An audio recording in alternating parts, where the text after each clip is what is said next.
Rekha Roy was a daughter of one of the stalwarts of deaf education in India, the Sens.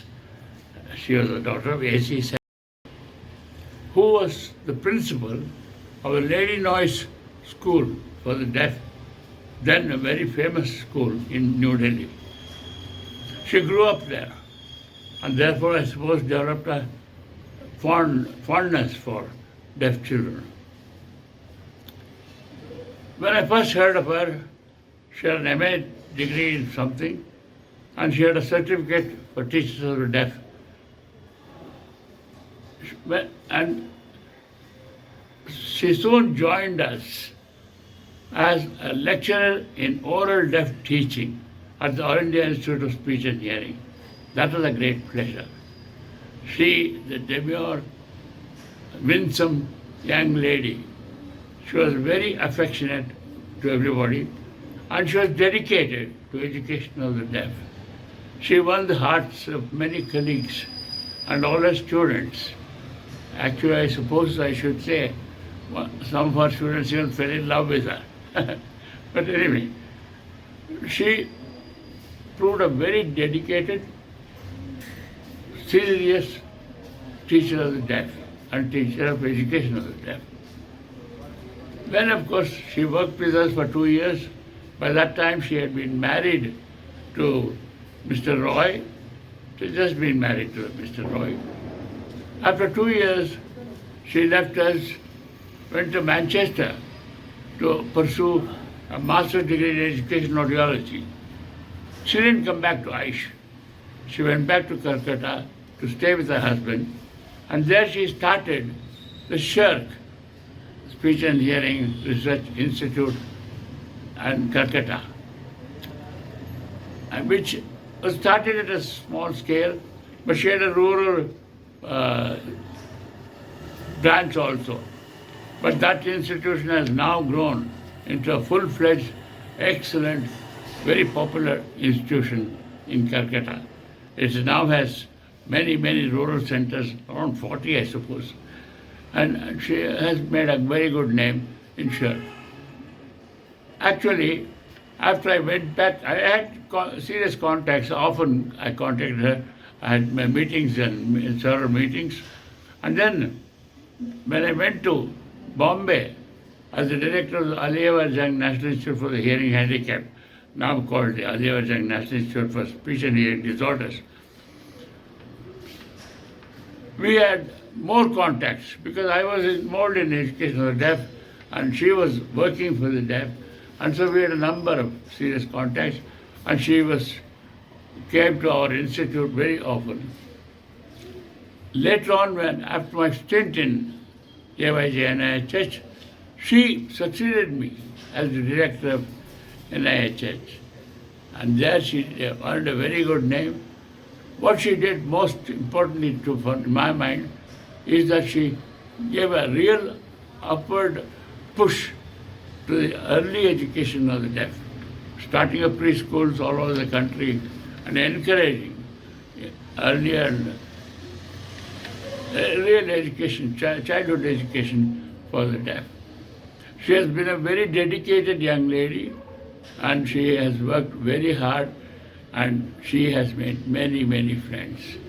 I am very happy to have known her, because she is such a fine lady.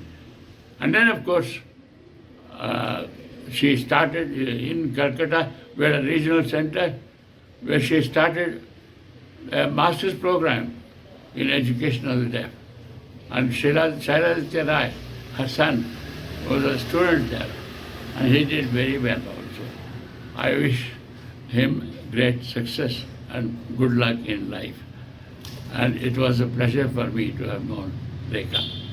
Three of you here, with a focus on recalling my encounters or interactions with Madam Mrs. Rekha Roy.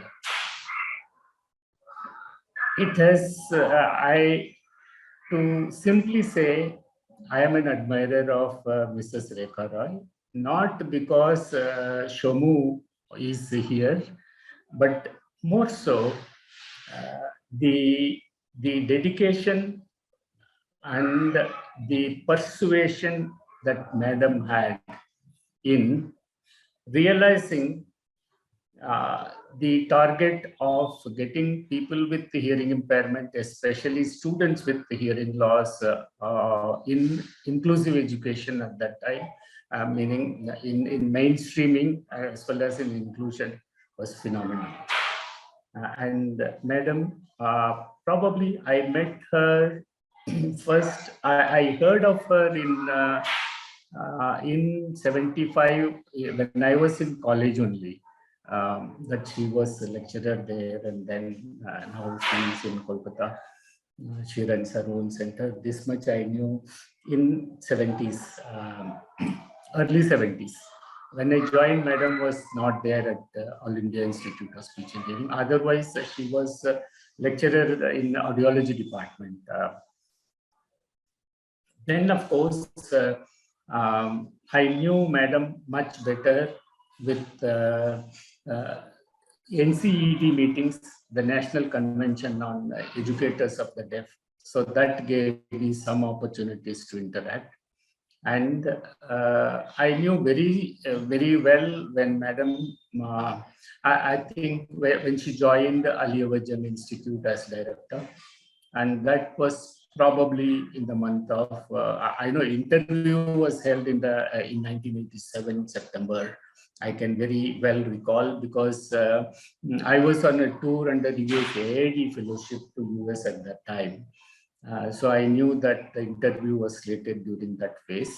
And then after Madam joined as director at AYJNIHH, and it has been a long interaction, very interesting and impressive ways in which Madam had provided her leadership. Of course, I didn't meet Mrs. Rekha Roy. I had met Miss Rekha's son then, in fact, way back in 1967. By that time, she was working as a lecturer at AYJNIHH, of course, basically because of her background in education of the orally handicapped. She was working as a lecturer, and she was teaching the first batch students, that is Mr. Manohar and Mr. Vyasmurthy, and many others, of course, Mr. Gudishin was. She was teaching them, of course, basically. And of course, she was doing the clinical work also. June 1967. Of course, she, there were only Dr. Ratna, Miss Rekha San, and of course, Mr. Hegde, Giri Hegde, and Mr. Bharatraj, psychology. And there was one Mr. Aplachari. He was in electronics. These were the only staff whom we had. It was very close network, rather. They were very close. In fact, they used to have, I still remember, they used to have the lunch, and even sometimes we used to have parties. And in fact, we used to, let me divide my memories into two parts. First, of course, the non-academic and the academic. Okay. In the non-academic side, of course, Miss Rekha San was very friendly with all the students. Of course, most of the students of MSc, that is Manohar's batch, were of her age. In fact, they had all done MA psychology, BSc, BEd, and all sorts of things. So there was not much, and of course, it was a very small group, that is about 30 students, all MScs, BScs, and all together. From my batch, it was 13 students, and Manohar's batch was 13, and another batch of MSc, that is the Dr. Pratibha and others. That was around 7. And like that, it used to be only about 30 to 35. And of course, still I remember we used to have picnics going around to various places like Halebeedu, Belur, and all that with our teachers. That is Miss Rekha Sen then. Of course, she was teaching us the education of the orally handicapped from the first year, and of course she used to guide us in our clinical work. And of course, all of us were very fond of her rather. And of course, she used to be very friendly with the students. And later, of course, when we came to second year, I remember we had an educational trip to Bangalore and other places. Within Bangalore, of course, BL, Nimans, and other places.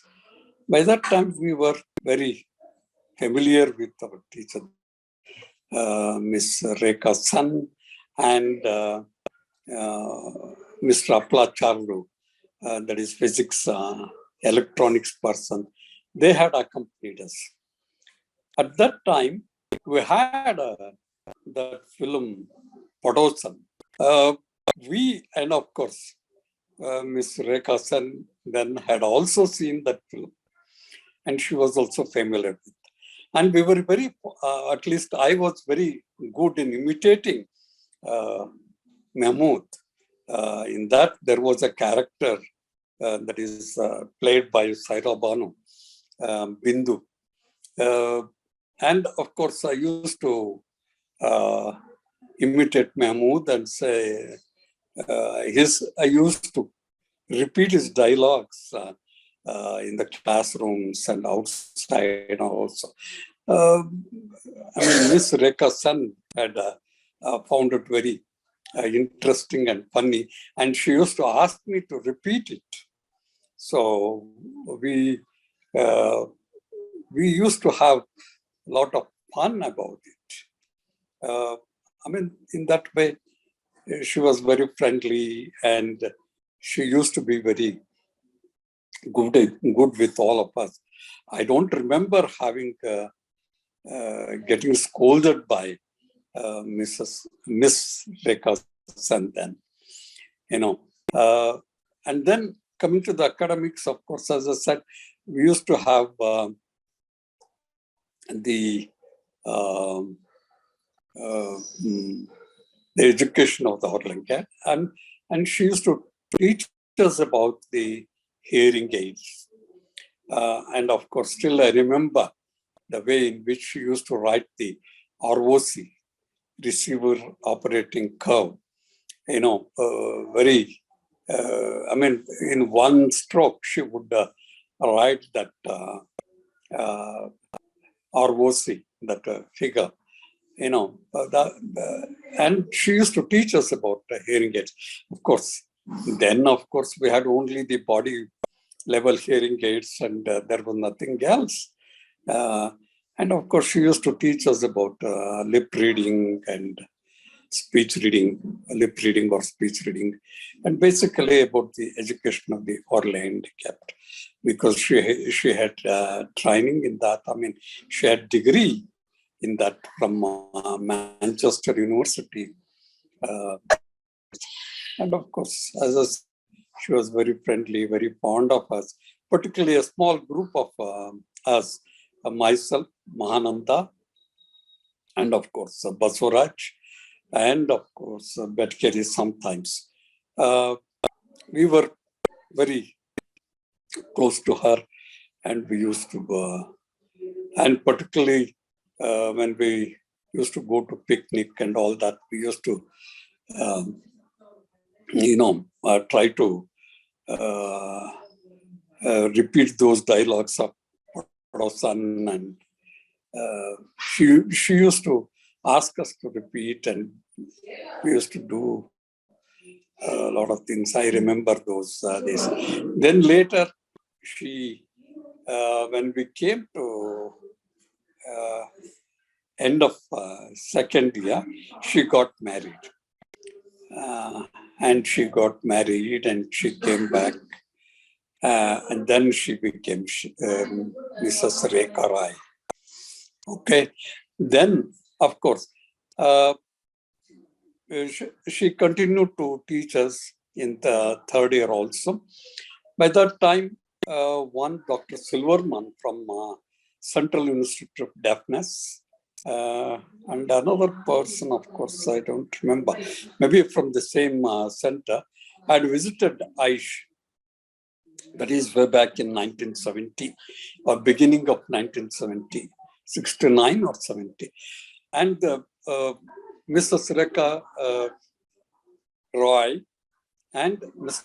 Aplachari, that is the electronics person, it seems, they got the fellowships to go to States and for higher studies. And of course, they had resigned from AYJNIHH after some time, and they went to States for furthering their studies. And of course, later once she completed her degree from States or training in the Central Institute of Deafness, she came back to India. Then, of course, by that time I had become a lecturer and all that. That was after 72, 73 time. She was in Calcutta, and of course, she was running the Center for the Deaf, in fact, making use of her training. And she was in touch with me, of course, through phone. And of course, very rarely we used to meet. Then later, she became the director. And then my contact with her increased. Since she knew me, what I was doing and what were my interest and all that. She, of course, whenever I used to travel to Bombay, I used to visit that institute. And of course, she used to ask me to visit Bombay and deliver guest lectures. And once the center in Hyderabad was started, she was giving me more opportunity to visit Hyderabad. Even she made me a member of Board of Studies, and also invited me as a guest lecturer. And of course, our interaction became much more. Even I think I was a member of the Executive Council by that time of AYJNIHH and all that, because I remember having visited Delhi along with Mrs. Rekha Roy, and even she had bought me one glass for me, the sunglass at that time, and she had presented me that. I remember. That was our relationship. Of course, she was very fond of us, and we used to be very fond of her. And more than or beyond the teacher-student relationship, we used to like her, and she used to be very friendly with us. And as an individual, she was very, very kind and good. She used to inquire about the family problems, families, and we also used to interact with her, how she was doing and all that. And of course, once her son came into speech and hearing, she used to tell me also. And of course, I could help him during his MSc or master degree course in his dissertation and all that. Of course, in that way, we used to share our uh, happiness and sad things too. But of course, she used to take suggestions, and she used to tell us to do things, and she used to involve me in most of the workshops and other things that were conducted at AYJNH then. And that is when my interaction with AYJNH increased, in fact. That was the thing. And of course, once she left, of course, she went back to Calcutta. And of course, we used to contact each other over phone. We never had opportunity to meet personally. Of course, it was unfortunate that I knew that she had a heart problem. She used to visit Bangalore to get treatment from Dr. Devi Shetty and all that. It is nice to remember such a good person whom I had in my life. She was born in Kolkata in 1939, born in Kolkata Medical College Hospital. Her school days started in Kolkata and from 1950 in New Delhi. She completed her high school from Delhi Board of Secondary Education, Delhi, 1956. Immediately after, she joined Calcutta Deaf and Dumb Training College and took teachers training from 1957 to 58. She joined Shivri Deaf and Dumb School as a teacher in 58 itself.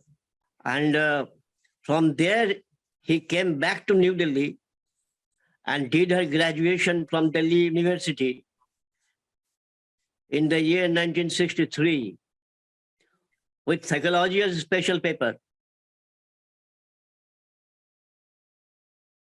Her motivation came from her parents, A.C. Sen and Madhuri Sen. Both of them were dedicated teachers of the deaf.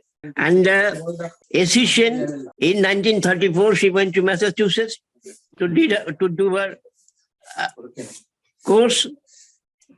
And he stood first in Clark School for the Deaf under the guidance of C.G. Hudgens. Immediately after coming from London University in 1949, where he went to do some research work on motor phonetics. After coming from London, he joined as principal of the Lady Nursery School for the Deaf. And from 1950 to 1967, he was there as principal of the Deaf School as well as the Training College for the Deaf. A.C. Sen was the pioneer in the field of education of the deaf.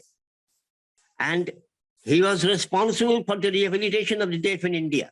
He was the General Secretary of the Convention of the Teachers of the Deaf in India for at least a decade. He was the editor of the quarterly publication Deaf in India for around 3 decades. At least for 30 years, he was the editor, and Binoy Chaudhary was the sub-editor. The main motivation, the sole motivation for Madam Rekha Roy was her parents.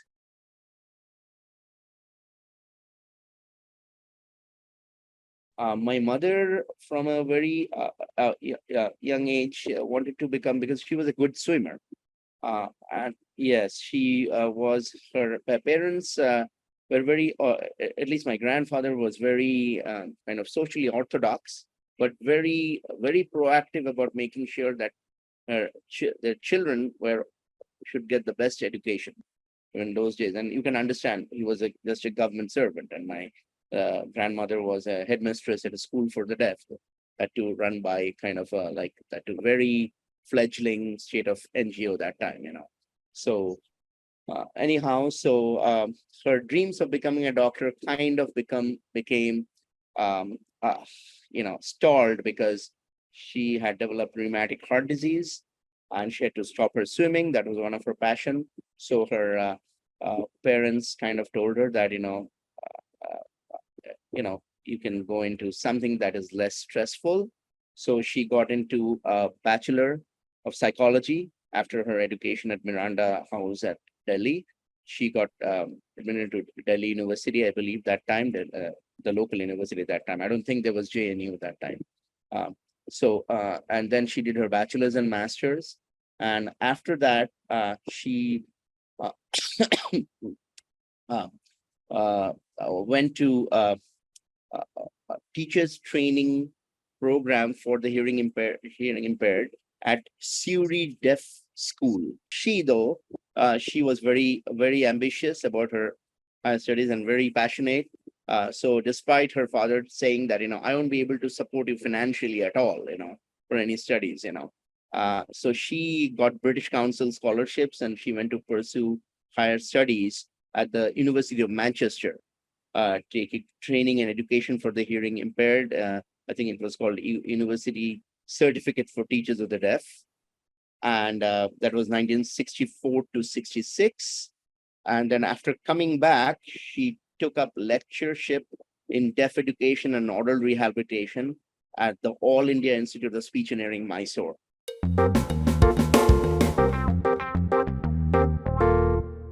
She was hesitant to get into speech and hearing because she thought, oh, there is a lot of, physics and biology involved. Will I be able to manage from a background of psychology? But her parents were acquainted with Professor M.N. Hegde, the very brilliant author, in our field. And that Professor M.N. Hegde came from the background of psychology. And then apparently, he was deeply involved with teaching the psychological aspects of hearing and speech and language at AYJNIHH. In fact, she probably joined, Professor Giri Hegde, from what I recall, joined earlier than my mother, at AYJNIHH. So she was kind of emboldened by that idea. And then when she joined, she fondly remembers Dr. Dharmaraj, the ENT physician who was the head of the department, and then Professor Ratna, then Dr. Sailaja Nikam also joined, and then she was there. And from her students, she fondly recalls Professor Nataraja and Mahananda, Ramesh Bettagere. Among the women, but Swarnalata, Professor M.N. Nagaraja too, was the first batch. Oh, and Vasavraj, Professor Mr. Vasavraj, and she fondly recalls how Dr. Dharmaraj and Dr. Ratna, because they were very good stage actors themselves, they kind of got Nataraj sir and I'm trying to think. I think even Mr. Professor Bettagere into stage acting, and in fact, the fact that the facial expressions are so important for speech and language therapy, and even for auditory training. She kind of she was so moved by that. Later on, when she formed her NGO and SHIRC, when she founded, she actually had stage actors. She roped in stage actors to volunteer, because SHIRC didn't have much money to do kind of street acting, in rural areas, rural and suburban areas of Bengal, to spread the message of importance of early identification of hearing, speech, and language delay deficits. And then after that, she was there for about 2 years. Then that's where my father also, they got married when they were in Karnataka. In fact, my father and mother's honeymoon was in Bandipur, the big forest, Bandipur and Madhubulai, Bandipur. And then, because her father, as I told you earlier, because of her father had said that I have three sons, I wouldn't be able to support you financially. So she pretty much, she applied for scholarship to British Council, and also, the uh, uh, and then through British Council scholarship, she got into University of Manchester, where she did her UCTD, Certificate for Teachers of the Deaf. Then after coming back from there, again, she was there for 6 months at AYJNIHH, 6 months or probably a year. By that time, she took, she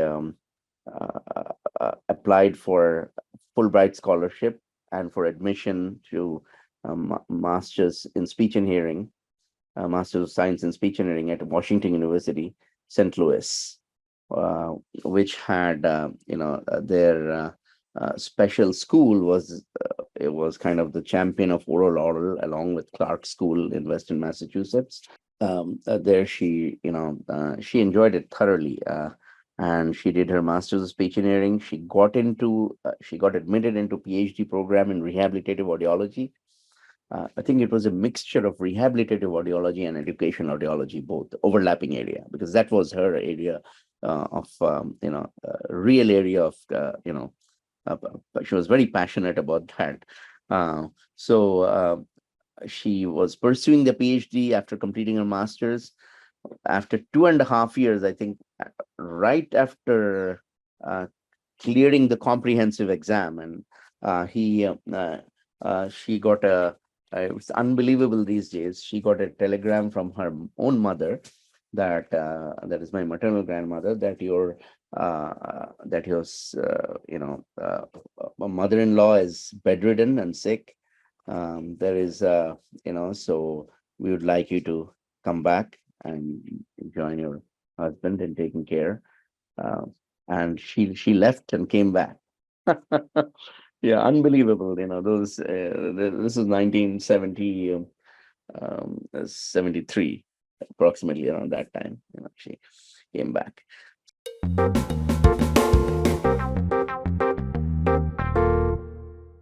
After that, she joined AIMS Delhi,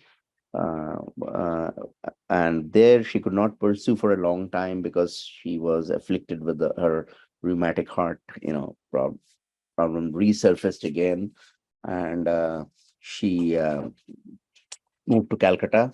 I was born, then right after that, she was, those days, the Aya, no daycare or anything like that. So, so she was traveling 2 days a week to SSKM Hospital as a speech therapist and audiologist over there, SSKM or PG Hospital.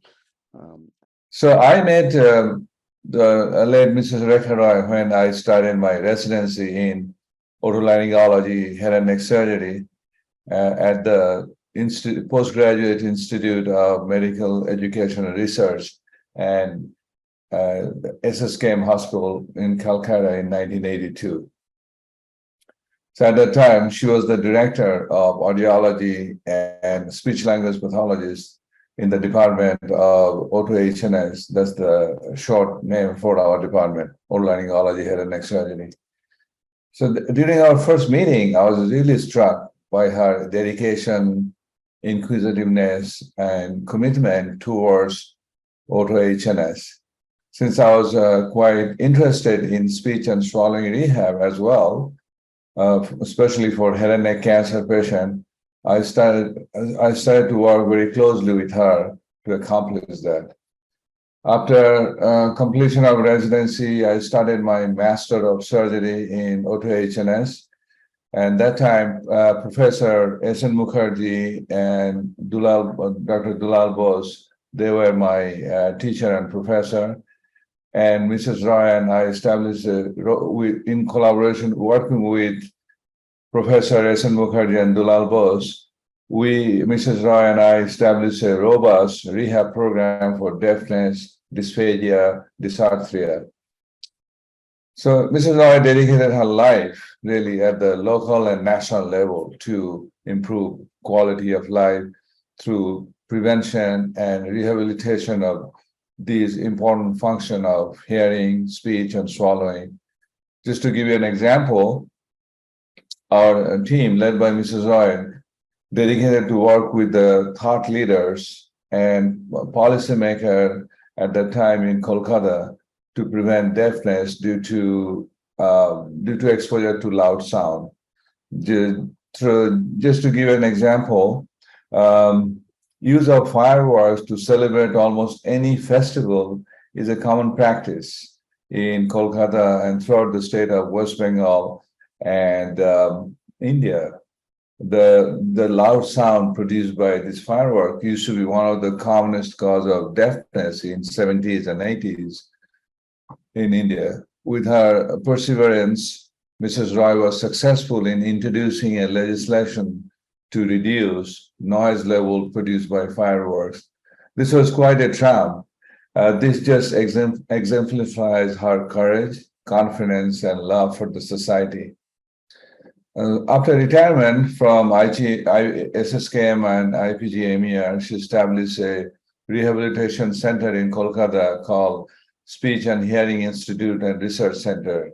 By the time I moved to University of Southern California in Los Angeles, where I also established a large research program in speech and swallowing rehab, especially for head and neck cancer patients. She invited me as a visiting professor to SHIRC. I became very excited knowing that we could collaborate again. We started several projects both in Los Angeles and Kolkata. My impression, I always thought Mrs. Roy was always a critical thinker and a great leader. Her leadership style was quite unique, and her major strength was adaptability. She could analyze, observe, problem solving, critical logical thinking. These are the very, very unique characteristic of her leadership. Besides being resilient with flexible self-confidence, determination, diligence, then she also have a growth mindset. That's why she always wanted to make it bigger and better. She was open-minded, desired to learn, self-development, and we used to implement that among her colleagues and students. And collaboration also was one of her major strengths. Active listening, empathy, communication, tolerance, high emotional intelligence. These are all so unique. I can go on and on and on. But on a personal note, she was not only a great colleague, but also a loving friend. And I will always remember her and miss her. Thank you for listening. And then in Calcutta, she used to travel very far. I mean, like that's those days there were no, Eastern Metropolitan Bypass and all those things. She would travel to an institution called Alakindu Bodhniketan, founded by Dr. B.N. Roy, and it's their main focus was intellectual disability or mental retard. Working with preschoolers, preschool age, kindergarten age, class 1 to class 5, almost class 6, all ages, all those ages, students with identified mental retardation or intellectual disability, but because they had also associated language delays, she was working on that also. But then when I accompanied my mother to the institute, I was really sad to see all those students, but she really enjoyed working with them. And then in 1977 she had a major open heart bypass surgery at CMC Vellore. Within like 1 year from the surgery, she established SHIRC.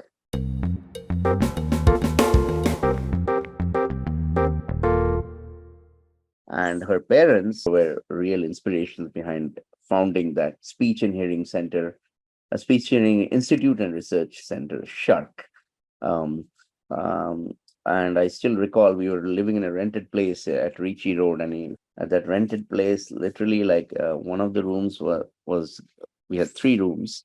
So out of the 3 rooms, 2 rooms were, one room was for like literally half of the room was SHIRC's things, all teaching material and all those things. The other was her chamber, because at SHIRC it was that time she was not taking any. I mean, she never took any money anyway from SHIRC. She from her pocket it's going, so she has to earn, because my father was in West Bengal government service, and government servants, those days.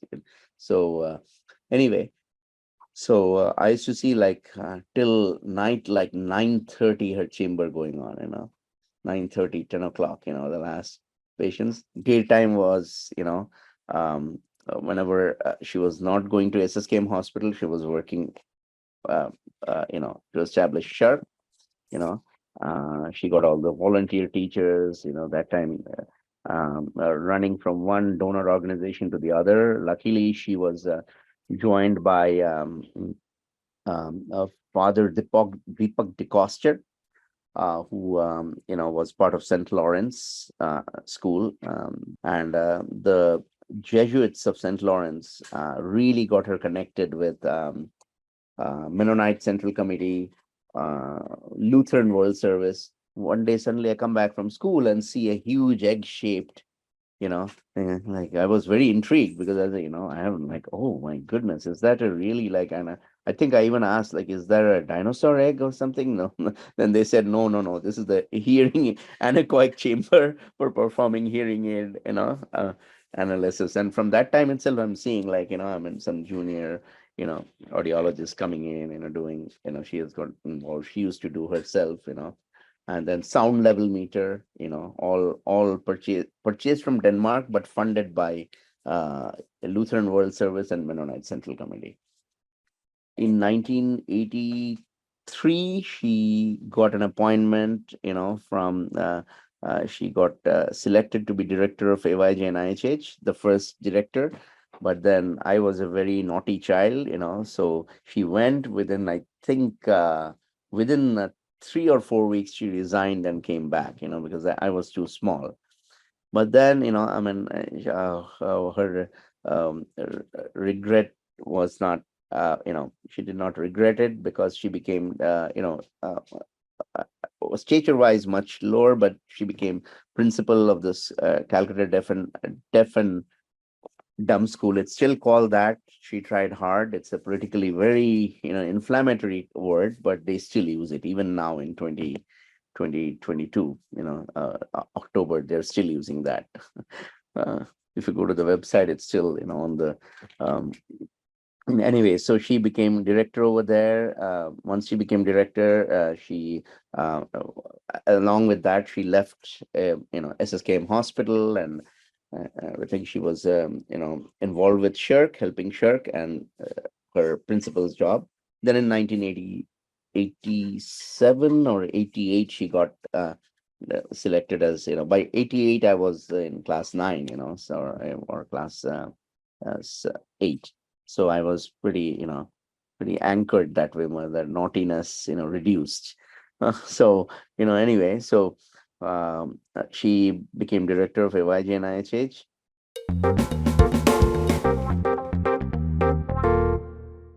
AYJNIHH National Institute for the Hearing Handicapped, as you know, is an apex body in the field of rehabilitation of the hearing impaired. We believe in total care, which, in addition to other important areas, includes career guidance and vocational counseling. We have already held a series of workshops for vocational counselors, employment officers under USAID project on development, management and training. We oriented them about the concept of hearing loss, communication with the deaf, and also about the concessions and facilities provided by the Ministry of Welfare, Government of India, and other state governments.